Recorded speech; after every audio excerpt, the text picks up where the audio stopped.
Assalamualaikum warahmatullahi wabarakatuh. Waalaikumsalam. Perkenalkan, nama saya Roseneng Juanda. Alhamdulillah saya dikaruniai anak 3. Satu di sana namanya Hikaru, ini namanya Hiroshi, namanya Hiromi. Wah, Jepang ya? Wah, Sama Jepang semua. Ya, mungkin apa ya? Kalau mengingat beberapa 1 tahun yang lalu pada saat kami Alia Hiromi ini divonis jantung sama dokter, saya tidak tahu bilang apa karena pada saat itu akhir bulan Desember 2022 tiba-tiba pada saat itu dia masih umur 3 tahun. Pada saat kita tahu umur 3 tahun itu masa-masa aktif anak-anak, tiba-tiba dia ngedrop, sesak nafas dan dilarikan ke rumah sakit. Deteksi awalnya dokter menyangka itu asma. 3 bulan diobati asma terus.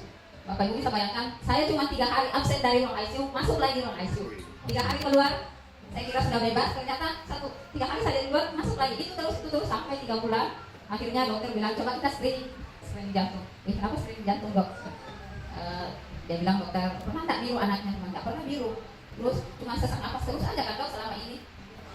Akhirnya dokter bilang, kebetulan itu hari dokter Ade, dokter anak, dan kita coba saja screening keseluruhan karena takutnya ada apa-apa. Jadi screeninglah kami, dirujuklah kami ke dokter jantung untuk Rumah Sakit Wahidin bulan 3 itu hari 2023. Ketemu dengan dokter Isan. Nah, pada saat itu diekogramiografi, saya kayaknya bawa hasilnya itu. Dan dia dinyatakan positif ASD asiomatik. Dia bocor jantung, katup atasnya tidak ada, gundul. Jadi dokter pada saat itu bilang, Bu, siap tidak kalau kita operasi yang bagaimana? Dia bilang, jalan satu-satunya ini adalah pembedahan, Bu, untuk bisa menyambungkan itu, menyambungkan katup jantungnya supaya mungkin kalau ada bapak ibu yang ada dokter di sini mungkin tahu kalau yang katup atasnya tidak ada kan pasti kosong di antara milik kanan dengan milik kiri. Saya bilang dulu tidak ada jalan lain selain pembedahan itu. Saya bilang dokternya, saya tidak mau kasihkan harapan besar, Bu, karena dia dari parahnya anak ibu mungkin bisa dilihat itu setiap kali dia masuk ICU pasti harus dibantu oksigen dan deteksi jantung. Kita tahu anak saya kalau detak jantung normal anak-anak begini kan cuma 120, sedangkan dia melebihi 150, 60 bahkan pernah 180 per detak. Baik, jadi saya kalau dia masuk ICU lagi saya selalu berdoa cuma satu doa saya, Allah panjangkan umurnya anak saya karena satu-satunya perempuan gitu. Panjangkan umurnya. Itu terus saya lawan, saya berusaha untuk kuat karena anak saya harus kuat juga. Jadi setelah ikhtiar maka dilakukanlah kateterisasi waktu itu hari. Saya belum ketemu Aisyah ya waktu itu. Kateterisasi dan alhamdulillah tidak jadi, gagal. Kateterisasinya gagal karena memang betul-betul tidak ada untuk mengaitkan balon itu, apa sih namanya kalau istilah kedokteran itu yang kateterisasinya tidak ada untuk mengaitkan itu. Jadi jantungnya itu loss seperti ini. Jadi jantung bagian atas kosong, memang betul-betul kosong seperti ini, tidak ada sekannya seperti itu. Jadi akhirnya kateterisasi dan gagal. 2 kali kateterisasi gagal lagi. 3 kali tim dokter dari Jakarta harapan kita pun lakukan, padahal itu sudah tim ahlinya dan dari Jakarta tetap tidak bisa. Akhirnya ketemu, alhamdulillah saya dipertemukan dengan Ibu Husniar.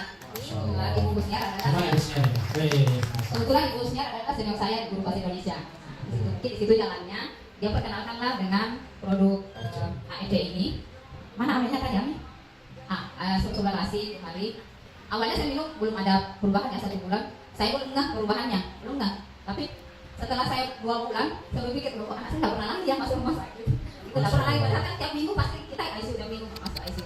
Alhamdulillah berjalan sering waktu terakhir di ekokardiografi dirujuk lagi ke dokter jantung pusat di Wahidin PJT, ketemu dengan dokter Julius Patiman. Dia bilang dokter Julius Patiman, Bu, ini mustahil tumbuh kayuan kalau mau tumbuh ini katupnya. Saya ingat sekali itu kata-katanya waktu saya di ruangan itu, mustahil Bu ini tumbuh katupnya, harus pembedahan kalau bisa. Tapi saya bilang, oh iya dok, insya Allah. Saya cuma bilang, iya dok, insya Allah. Tapi saya tetap yakinkan di hati saya bahwa Allah pasti kasihkan jalan kalau saya berikhtiar, apapun, baik doa, obat, dan sebagainya. Nah, saya tetap yakin, akhirnya berikhtiar dengan telepon busnya, bagaimana ini busnya. Dia bilang, yakinkan saja diri kita. Jadi saya mungkin 3, 4, 5 box tadi, 6 box itu habis. Ya, konsumsi ini, SOP subarasinya, dia akhirnya berkurang, jatahnya masuk di ICU. Jatahnya masuk ICU. Jatahnya 1 minggu 1 kali, berkurang menjadi 2 bulan 1 kali.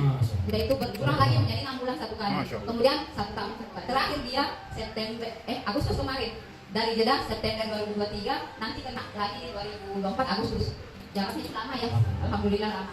Dan terakhir kami ekokardiografi bulan 2 2024 tanggal 27, Dokter Isan menyatakan bahwa ada tumbuh 4 mili. Bagaimana Om ya? Saya mau alhamdulillah. Sampai Dokter Isan bilang, Bu, kalau misalnya ini tumbuh sampai 10 mili, saya berani pasang kateterisasi. Maka saya bilang, Dok, mari kita lihat sama-sama. Kalau Allah mengizinkan dan tumbuh sampai 10 mili, saya biarkan saya bersabar untuk menunggu dia tertutup secara sempurna. Saya bang